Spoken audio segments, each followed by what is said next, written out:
Oke, assalamualaikum warahmatullahi wabarakatuh. Salam sukses, salam luar biasa. Kembali lagi bersama Fokus Konten. Semoga kita semua selalu diberikan kesehatan, dilancarkan dalam berurusan dan masih dalam lindungannya. Amin amin ya robbal alamin. Pada kesempatan kali ini, admin akan membawakan sebuah alur cerita film yang berjudul Fit Deep ya. Dirilis pada tahun 2017. Film ini menceritakan seorang kakak beradik yang terjebak di dalam kolam renang karena sebuah cincin yang jatuh, sehingga membuatnya ia terjebak. Dan tanpa spoiler di awal dan tanpa berlama-lama lagi, sebelum kita mulai ceritanya, admin ingin menyampaikan bahwa video ini adalah full spoiler atau alur cerita film. Akan sangat terasa sekali jika teman-teman menontonnya yang full movie.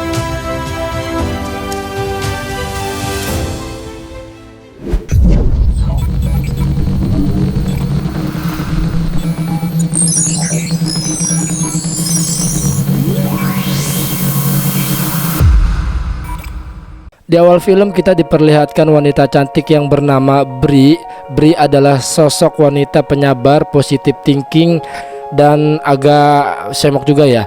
Ia memiliki pasangan yang bernama David. Ia sangat baik dan sangat menyayangi Bri, yang akhir-akhir ini telah melamar Bri dan memberikan cincin berlian yang begitu indah. Tetapi Bri memiliki penyakit yang aneh, yaitu gula darah rendah atau diabetes ya, kita sebut saja, dimana ia akan koma jika sehari tidak mendapatkan suntikan obat yang diberikan dokter pribadinya. Kemudian kita diperlihatkan wanita cantik juga, saudara kandung Bri yang bernama Jonah. Jonah ini malah kebalikannya dari Bri, yang dimana Jonah adalah pribadi yang sangat negatif. Ia selalu pesimis dan salah satu pecandu narkoba. Ya, sebut saja wanita Badung ya. Ia sekarang masih dalam masa rehabilitas jalan atau PDP, pasien dalam pengawasan. Singkat cerita, mereka berdua reunian di sebuah kolam renang umum di salah satu kota tersebut. Ia berniat bersantai-santai dan mengobrol karena memang sudah lama mereka tak bertemu, apalagi semenjak Jonah mengenal narkoba dan Bri menjalin hubungan dengan David. Kemudian kita diperlihatkan kakek tua penjaga kolam dan menyuruh semua pengunjung untuk pulang. Kemudian mengumumkan bahwa kolam renang akan tutup karena akan libur panjang nasional. Lalu kakek tua itu menegur Jonah dan Bri yang tak melihat dan tak mendengar pengumuman tersebut. Namun Jonah, wanita yang Badung, tak terima dan mengejek kakek tua tersebut. Kemudian kita diperlihatkan lagi pada seorang wanita cleaning service yang sedang berniat mencuri barang pengunjung, namun berhasil dipergoki oleh kakek tua penjaga kolam dan hanya menyuruhnya untuk kembali bekerja lagi. Singkat cerita, Jonah dan Bri pun keluar dari dalam kolam renang untuk membersihkan tubuhnya. Bri yang merasa sangat bahagia bertemu dengan Jonah. Ia ingin menunjukkan sesuatu pada Jonah, namun sesuatu itu telah hilang. Sesuatu itu adalah cincin yang diberikan David. Dan Bri ingin mengabari Jonah bahwa ia sebentar lagi akan menikah, namun entah kenapa cincin itu malah berada di dalam kolam. Kilauannya terlihat jelas di dasar kolam sehingga membuat Bri spontan kembali nyemplung ke dalam kolam dan mengambilnya, tetapi cincin itu malah nyangkut di besi dan susah untuk diambil. Kemudian Jonah yang menunggu cukup lama akhirnya ikut nyemplung juga, dan disinilah dimulai tragedinya teman-teman. Singkat cerita, bukannya berhasil malah bergantian. Jonah yang rambutnya tersangkut di besi cukup lama, mereka berdua di dalam air, dan hal itu membuat kakek tua tak terlihat kalau masih ada orang di dalam kolam. Karena ternyata tas mereka menyelip di kursi dan mereka sedang berada di dasar kolam yang kedalamannya 12 meter ya. Kemudian Pak Tua segera menutup kolam dengan tirai penutup yang dibuat oleh fiberglass, yang pastinya keras dan juga susah untuk ditembus. Lalu Bri yang menyadari kolam akan ditutup seketika mencabut paksa rambut Jonah dengan cepat. Mereka berdua segera naik ke permukaan. Namun sayang sekali semua itu telah terlambat. Tirai telah tertutup dan Pak Tua pun telah pulang. Perbuatan yang jahat kini dibayar kontan karena si Jonah yang sebelumnya telah mengejek ya, tapi nggak sadar juga sih Pak Tuanya memang. Oke, lanjut. Singkat cerita, mereka berdua alhasil di kolam yang tertutup. Jonah yang arogan ngamuk-ngamuk dan menyalahkan Bri atas kejadiannya. Jonah mengatakan kita terjebak karena hanya sebuah cincin berlian yang diberikan si brengsek David. Dan disinilah terungkap fakta bahwa Jonah tak menyukai David dan tak terima jika Bri menikah dengannya. Jonah sudah tahu cincin itu dan yang membuang cincin Bri adalah Jonah sendiri. Sebenarnya kesalahan ini dibuat oleh Jonah, namun dengan sikap badungnya ia merasa tak bersalah dan malah menyalahkan si Bri. Bri yang kecewa lalu kembali masuk ke kolam dan mengambil cincin tersebut. Di sini Bri tidak memarahi Jonah, ia hanya tetap bersabar dan malah mengajak untuk jangan panik. Namun Jonah yang paranoid karena efek narkoba, ia hanya mengoceh mengungkit-ngungkit masa lalu tentang ayah mereka yang tewas terbakar. Singkat cerita, hari semakin larut dan mereka tetap dalam kondisi yang sama. Ia yang semakin memburuk, kondisi Bri semakin down dan tubuhnya menggigil. Dan terasa lemas, ia harus segera mendapatkan suntikannya atau ia akan koma di dalam kolam. Jonah tak mempercayainya dan malah mengejek Bri, namun Bri dengan serius menjelaskan tentang masalahnya. Hingga rasa sayang Jonah sebagai saudaranya pun muncul dan menyuruh Bri bertahan sebentar saja.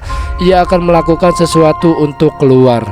Lalu tiba-tiba lampu menyala dan terdengar langkah kaki. Ternyata itu adalah petugas kebersihan kolam renang. Yang di awal scene kita lihat sepertinya dia bukan orang baik-baik ya. Dan tiba-tiba suara telepon terdengar, ternyata itu adalah telepon dari David ya, kekasih Bri yang panik karena hari sudah larut malam. Namun Bri tak kunjung pulang juga. Lalu sang wanita itu kita sebut saja si Suling ya, suka maling karena di scene awal tadi itu dia pengen nyuri barang ya, seperti itu. Karena memang tidak dijelaskan identitasnya pada film ini. Oke, lanjut. Suling yang sedang memeriksa ponsel Bri tiba-tiba dikejutkan suara minta tolong dari Bri dan Jonah. Lalu Bri dan Jonah terlihat bahagia karena ada orang lain di luar sana dan berharap ia akan membantunya. Namun Suling malah meminta kata sandi ponsel milik Bri dengan alasan agar bisa menelepon polisi. Jonah nampak curiga akan hal itu dan melarangnya, tetapi karena kondisi Bri yang semakin kritis ia pun segera memberikannya.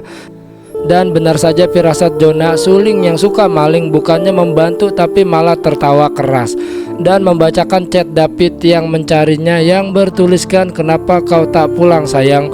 Aku sudah ada di rumah. Apa yang terjadi pada dirimu? Apakah kau diculik adikmu yang psikopat itu?" kata David. Kemudian Jonah yang mendengar hal itu semakin marah dan memaki-maki Suling dengan kata-kata mutiara yang dimilikinya. Suling akhirnya bercerita bahwa ia adalah mantan napi dan baru bebas dari penjara 9 bulan yang lalu dan sedang membutuhkan uang untuk bayar tagihan apartemennya. Kemudian Suling juga meminta PIN ATM-nya agar dia bisa mengambil uang dan segera mengeluarkan mereka dari sana. Jonah kembali marah karena merasa mereka diperas, namun kembali lagi kondisi Bri yang semakin kritis. Akhirnya Bri memberikannya. Kemudian Suling pergi dari sana dan berjanji akan kembali jika uangnya sudah dipegang. Sungguh diperas sekali, benar-benar memang ya, napi. Singkat cerita, waktu semakin berjalan kondisi mereka semakin memburuk. Bri yang semakin sekarat hanya bisa bersenderan di pinggir kolam. Dan Jonah putus asa, lalu kembalilah Suling dan mengatakan, "Tabunganmu hanya $90. Bagaimana aku bisa membantumu jika uangnya aja segitu tidak cukup?" Dan mengatakan, "Aku rasa aku akan meninggalkan kalian di sana untuk mati." Lalu Jonah yang marah besar akan hal itu, ia mengambil serpihan papan nomor yang digunakan tadi. Kemudian Jonah merayu si Suling untuk mendekatinya dan memberinya sesuatu yang akan membuatnya kaya raya. Suling pun terkena rayuan dan menempelkan telinganya di lubang, dan tiba-tiba dengan keras Jonah menusuk telinga Suling hingga darah mengucur begitu deras. Kemudian Suling yang kesakitan pun berlari menuju ke ruang kontrol. Di sana ia marah dan segera menyemprotkan cairan kaporit agar mereka tak bisa bernapas. Kemudian Jonah dan Bri semakin panik di tengah-tengah kondisinya yang semakin memburuk. Mereka terlihat putus asa dan berpelukan. Lalu Suling yang mendengar hal itu, ia segera mematikan alat penyemprot dan kembali meminta imbalan kepada Bri. untuk tanda minta maafnya. Lalu Bri sambil menangis mengatakan bahwa semuanya telah kau ambil, uangku, tasku, ponselku, aku tak punya apa-apa lagi. Dan Suling meminta cincin Bri, namun karena Bri yang sudah sangat-sangat lemah, ia pun segera memberikan cincin tersebut. Dan Jonah hanya bisa terdiam melihat kakaknya yang bersedih dan sekarat karena ulahnya sendiri, di mana yang membuang cincin tersebut dan menusuk telinga si Suling hingga membuatnya semakin marah. Namun Suling bukannya membantu dan malah kembali menipu mereka dan meninggalkannya dengan kondisi yang semakin memburuk. Bri semakin bersedih karena telah kehilangan semuanya dan cincin yang menjadi alasan ia terjebak ke dalam kolam. Kini sudah raib, hilang semua, tak berjejak ya. Ia hanya bisa menangis terdiam sendirian di pinggiran kolam yang tertutup. Dan Jonah yang amat sangat merasa bersalah karena telah membuat kakaknya seperti ini. Ia merasa hidupnya tak berguna lagi, hidupnya selalu menyusahkan orang lain dan memutuskan untuk bunuh diri. Ya ilah, edan benar. Bri yang melihatnya tak tinggal diam. Ia segera memeluk Jonah sambil menangis. Ia mengatakan, aku telah kehilangan segalanya dan aku tak mau kehilanganmu. Juga kaulah satu-satunya yang kumiliki. Jangan tinggalkan aku, bertahanlah sebentar. Sontak hal itu Jonah pun tersadar sambil menangis. Ia mengatakan akan berjanji untuk menyelamatkan Bri. Lalu tibalah Suling yang suka maling, ternyata jiwa manusianya muncul. Ia menyesal karena telah membuat mereka menunggu lama. Sambil menangis ia mengatakan akan mengeluarkan mereka. Tetapi saat Suling berusaha membuka penutup, kata sandi yang diberikan manajernya ternyata salah dan tak berfungsi. Kayaknya sudah diganti ya sama atasannya. Ia semakin marah karena ia tak bisa menyelamatkan mereka dan malah memutuskan untuk meninggalkan mereka.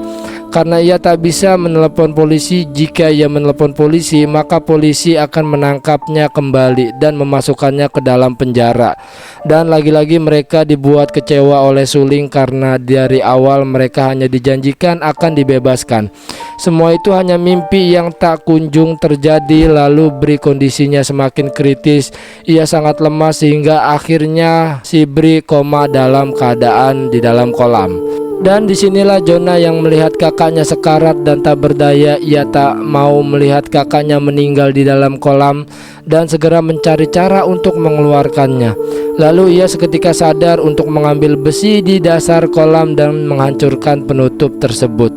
Percobaan pertama ia menyelam dan mengangkat besi tersebut, namun gagal karena besinya yang sangat kuat dan tangan Jonah juga yang merasa sakit. Percobaan kedua ia mengambilkan kain penyangga kepala Bri dan kembali menariknya. Namun hal itu tetap gagal karena Jonah kehabisan nafas. Lalu Jonah menatap Bri dan melihatnya Bri yang sedang koma di dalam kolam. Seketika semangat Jonah muncul dan kembali mencoba mencopot besi tersebut. Namun cukup lama ia di dasar laut kolam hingga akhirnya besi bergerak dan Jonah berhasil melepaskannya. Lalu ia segera naik ke kolam yang lebih dangkal dan segera memecahkan penutup tersebut hingga pecah.